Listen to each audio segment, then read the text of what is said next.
Eu sou Hildegard Schneider e líder de World Wide Wings. Hoje, no episódio 67, em O Despertar da Noiva, falaremos sobre o tema Israel, dois povos, um destino, parte 7, O Vale de Ossos Mortos. Resumindo o que conversamos nas últimas semanas, vimos que os dois livros dos reis e dos profetas Jeremias, Ezequiel, Oséias, Amós, Obadias e Sofonias falam sobre a casa de Judá e a casa de Israel, na qual são descritas como unidades separadas. Eles descrevem como as duas casas se separam e como ambas foram levadas ao exílio. A casa de Judá foi devolvida após 70 anos de cativeiro na Babilônia, enquanto a casa de Israel estava no exílio até hoje. A casa de Judá sempre soube a sua identidade, mesmo no cativeiro na Babilônia, e ansiava para voltar. Junto aos rios da Babilônia, sentamo-nos a chorar, com saudades de Sião. Nos salgueiros que lá existiam, pendurávamos as nossas harpas, pois aqueles que nos levaram cativos nos pediam para entoar pelas belas canções, e os nossos opressores que fôssemos alegres, exclamando: entoai-nos algum dos cânticos de Sião. Como, porém, haveríamos de cantar as canções do Eterno numa terra estranha? Se eu de ti me esquecer, ó Jerusalém, que se paralise minha mão direita. Salmo 137, 1, 5. A casa de Judá manteve a conexão com Sião, Jerusalém, e se sentiu estranho no exílio. A casa de Israel perdeu sua identidade e encontrou um novo lar nas nações do mundo. Eles não choraram quando pensaram em Sião. A conexão com suas raízes e sua terra natal foi completamente cortada. Ezequiel descreve a casa de Israel em detalhes, em uma visão, como um campo cheio de ossos mortos. A mão de Yahvé pairava sobre mim, e mediante o poder do seu espírito, ele me conduziu até o meio de um vale onde a terra estava coberta de ossos. Em seguida, ele mesmo me levou a caminhar de um lado para o outro, e pude observar que era imenso o número de ossos no vale, e que todos estavam mirrados e ressequidos. Então ele me indagou: ó querido filho do homem, acreditas que estes ossos secos poderão ter vida de novo? Eu respondi: ó Yahvé soberano, só tu o sabes. Ezequiel 37, 1, 4. Este vale cheio de ossos mortos diz claramente a respeito da casa de Israel e não da casa de Judá.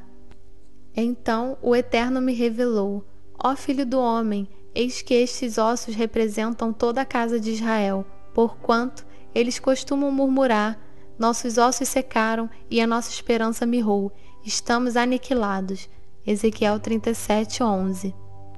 Em contraste com eles, como fica evidente no Salmo 137, a casa de Judá sempre manteve sua esperança do retorno.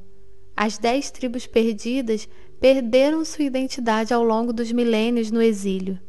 Os ossos não são mais identificáveis. Somente quando a carne cresce sobre os ossos podemos reconhecer a pessoa. Sempre há paralelos na palavra de Yahvé.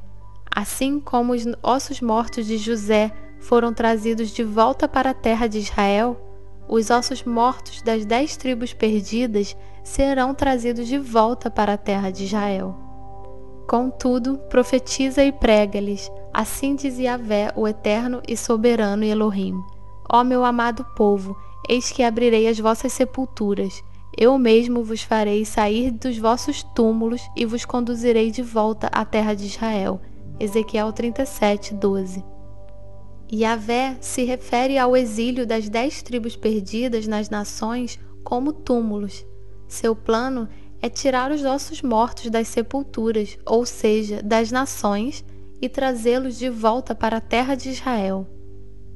Para onde levar? Para o céu? Para arrebatá-los, como muitos crentes afirmam?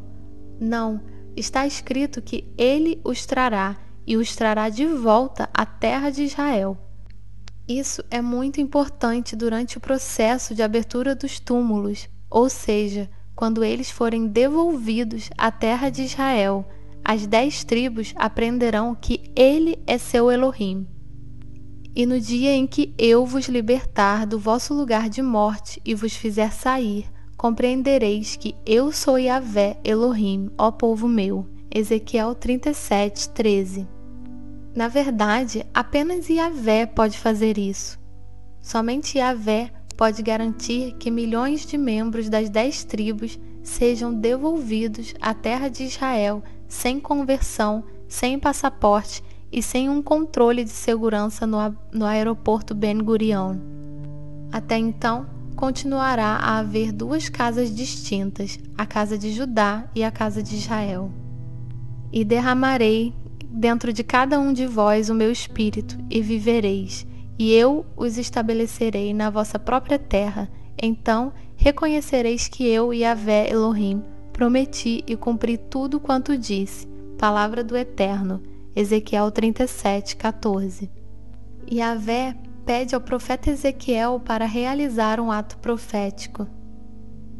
Ó querido homem mortal, filho do homem, pega um pedaço de madeira e escreve sobre ela: propriedade de Judá, incluindo todos os seus companheiros do reino de Israel. Em seguida, toma outra tabuinha e escreve nela: reino de Israel, representado pela tribo de Efraim, e incluindo todos os demais israelitas que moram nele. Agora, junta uma tabuinha à outra para que se unam e formem um só pedaço de madeira em tua mão. Quando os teus compatriotas te indagarem, não lhes explicarás o que tudo isto significa?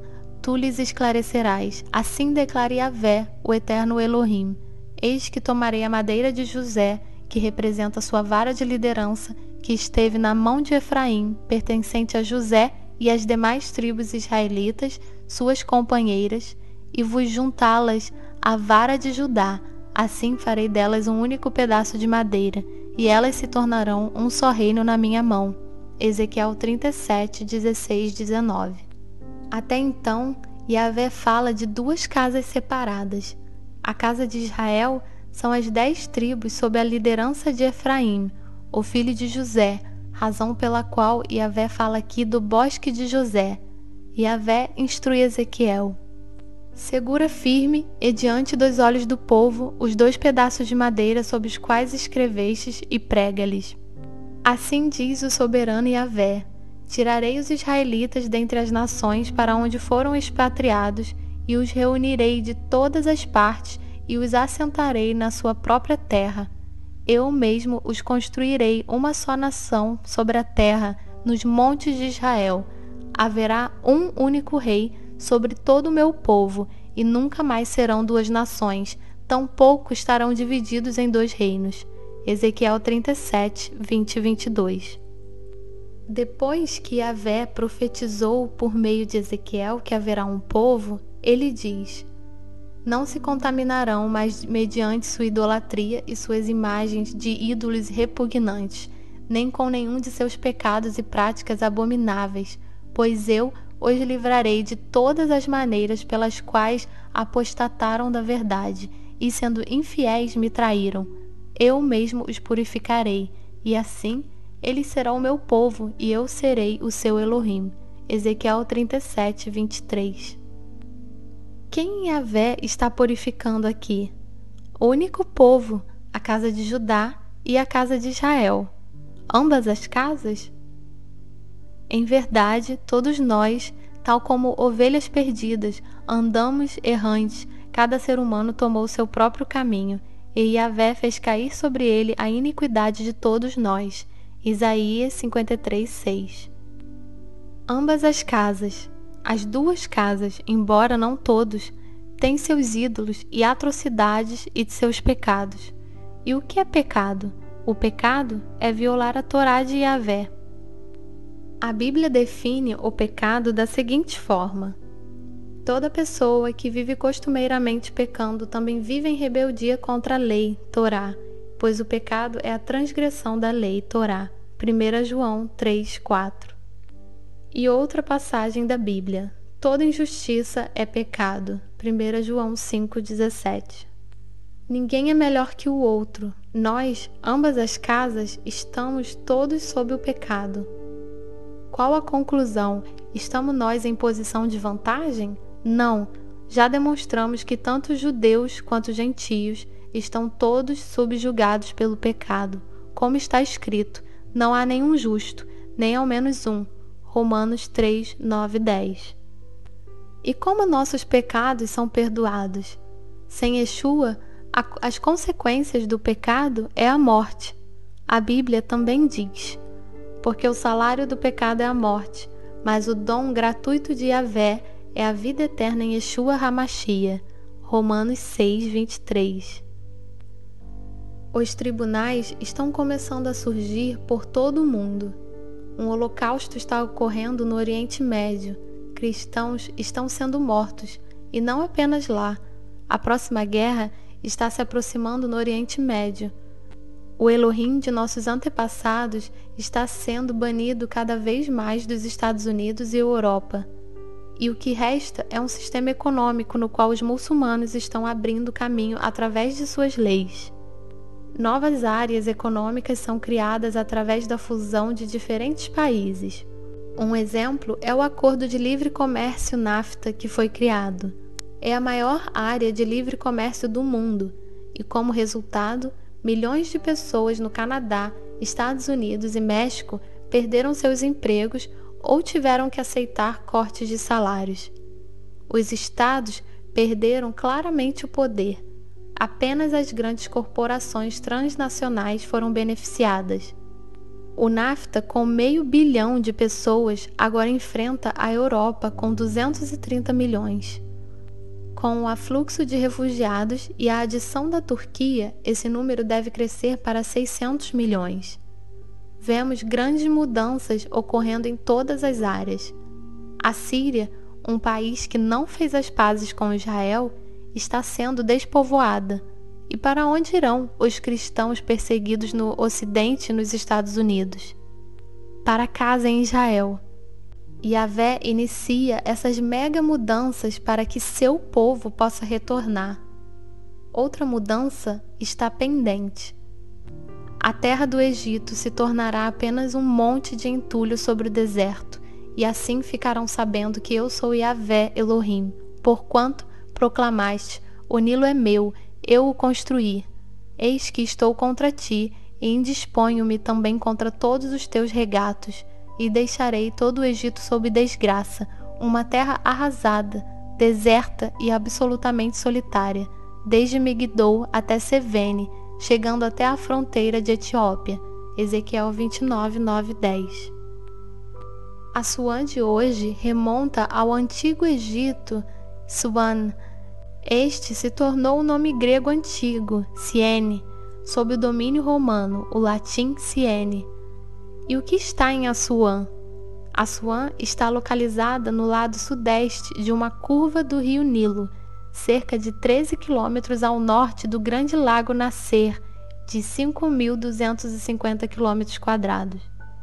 Esse lago foi criado com a construção da barragem de Assuã, em homenagem à cidade que represou o Nilo.